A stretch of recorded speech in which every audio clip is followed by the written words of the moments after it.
К нам обратился клиент из Крыма с просьбой отремонтировать двигатель на тракторе. Едем в Крым мотор снимать.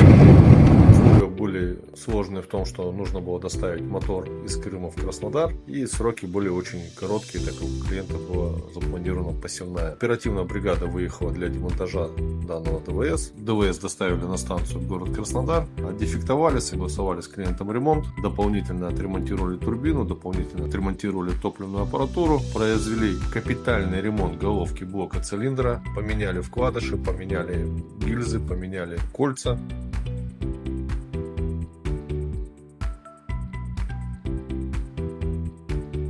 Произвели обратную сборку двигателя, доставили клиенту мотор в Крым, оперативно отправили бригаду для установки, установили, проверили, получили большую благодарность от клиента.